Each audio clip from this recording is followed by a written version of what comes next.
बिस्मिल्लाहिर्रहमानिर्रहीम। अस्सलाम वालेकुम। मैं हूं ज़ीशान खालिद और आप देख रहे हैं 49 टॉप स्टोरीज। ना जमीन फटी ना आसमान गिरा। पतोकी के नवाही गांव चक नंबर 37 में दरिंदा सिफ्त इंसान ने 3 साला मासूम बच्ची को घर में अकेले पाकर अपनी हवस का निशाना बना डाला और तशद्दुद भी किया। पुलिस ने मुकदमा दर्ज करके मुल्जिम आबिद को गिरफ्तार कर लिया है। बच्ची के वुत्सा की जानिब से इंसाफ की अपील है।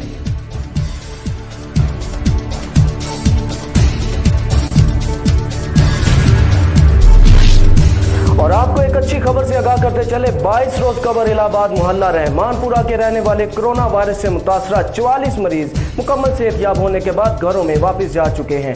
MS चूनिया डॉक्टर अकरम रेहान के मुताबिक तमाम मरीजों की 2 दफा टेस्टिंग रिपोर्ट मनफी आने पर डिस्चार्ज किया गया है। इंतजामात के हवाले से मरीजों ने इत्मीनान का इजहार किया है।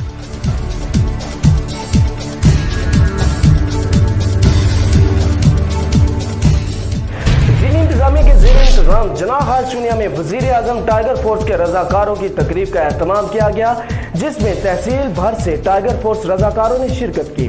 असिस्टेंट कमिश्नर चुनिया अदनान बदर ने तकरीब से खिताब करते हुए टाइगर फोर्स के नौजवानों को कहा है कि लॉकडाउन करदा इलाकों और दीगर मामलात में ज़िली इंतजामिया से मिलकर अपनी ड्यूटी अहसन तरीके से सर अंजाम दें।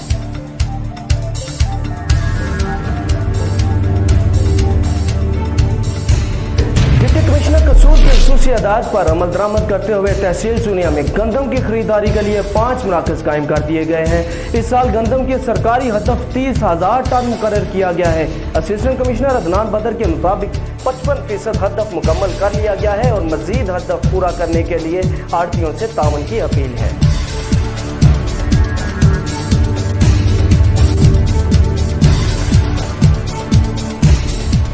के मुख्तलिफ इलाकों में बारिशों का सिलसिला जारी है, जिसकी वजह से किसानों को शदीद मुश्किलात का सामना है। इस वक्त हमारे नुमाइंदे अब्दुल गफूर हमारे साथ मौजूद हैं। जी अब्दुल गफूर, अपडेट कीजिएगा।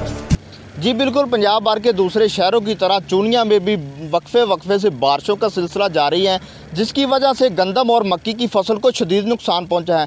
जब हमारी छोटे काश्तकारों से बात हुई, उनका कहना था कि पहले कोरोना वायरस की फैलाव के पेश नज़र हमें मशीनरी और लेबर नहीं मिली, जिसकी वजह से हमें थोड़ी सी देर से फसल को काश्त करना पड़ा। और उन्होंने वज़ीर आज़म पाकिस्तान और वज़ीर आला पंजाब से मुतालबा किया है कि जैसा कि दूसरे शोबों को फ़ंड जारी किया, हमें भी फ़ंड जारी किए जाएं ताकि हम अपना जो नुकसान है इसको पूरा कर सकें। जी अब्दुल गफूर, अपडेट करने का शुक्रिया। मज़ीद खबरों, तबसरों और तजज़ियों के लिए विजिट कीजिए हमारी वेबसाइट www.49news.com.pk। अल्लाह हाफ़िज़।